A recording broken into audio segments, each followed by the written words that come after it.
我们各地的莲友们，大家早上好，阿弥陀佛。阿弥陀佛。第一章内容非常有重要性，你必须一定要注意听。无量寿经圣宝典，众生沉沦可避免，法灭连带人犹存呐。佛陀悲悯永绵延。无量寿经是佛陀一再交代的，所有的佛法都消失了，但是唯独只有无量寿经永永远远留在世界。佛陀曾经说过，在正法年代，佛陀涅槃以后500年的时间叫做正法时代，是以修持戒律来成就。你叫戒律修持好严谨，不去犯戒，一定成就。那么500年过后，1000年的时间叫做相法年代，众生以禅定成就的，大家都可以跳脱生死苦海。那么1500年以后10000年的时间，这叫末法年代。末法年代一定要以念佛来成就。佛陀一再的说明，在末法年代当中，如果你不依念佛法门，众生想要脱离生死非常困难，没有第二个方法。在11500年过后，进入法灭的年代，所有的出家人都看不到了，所有的寺院也都不存在了，所有的经书根本没有留存在世间。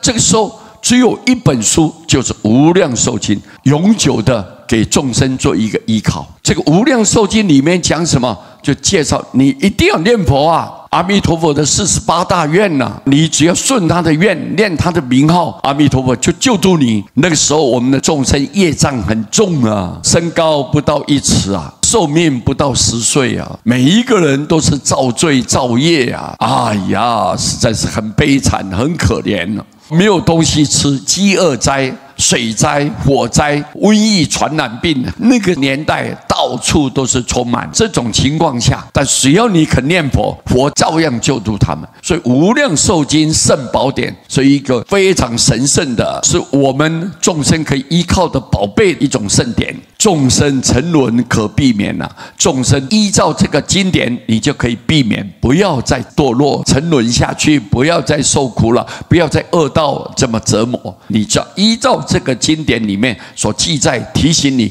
告诉你的，赶紧念佛，你就可以跳脱。法灭年代人犹存，你看所有的正法、相法这些年代都过去了，进入法灭的年代哦。无量寿经还继续存在，给众生做一个安全的保障，可以依循经典的内容来去修行，它一定可以跳脱，可以成就。佛陀的悲悯永绵延啊！佛陀对众生的慈悲、同情我们大家，这一种慈悲心、怜悯心呢，永绵延，永远永远，长长久久的，从来不间断的。佛陀从来都没有离开你，虽然进入那一种法灭年代，佛也没离开众生，照样的救度你。只要你称念一句名号，那么那种年代的众生根气很差，罪业很重，烦恼很深，佛都不放弃他们。何况我们现在的人，你只要念一句佛号，你有没有资格去啊？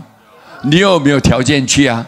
有，绝对有的嘛，是肯定的嘛。所以我们一定要记住，佛对我们众生永不放弃。我们只要顺他的愿，称念名号，人人都有机会可以到极乐世界，能够花开见佛。这一章很重要的内容，提醒大家，我们互相鼓励。阿弥陀佛。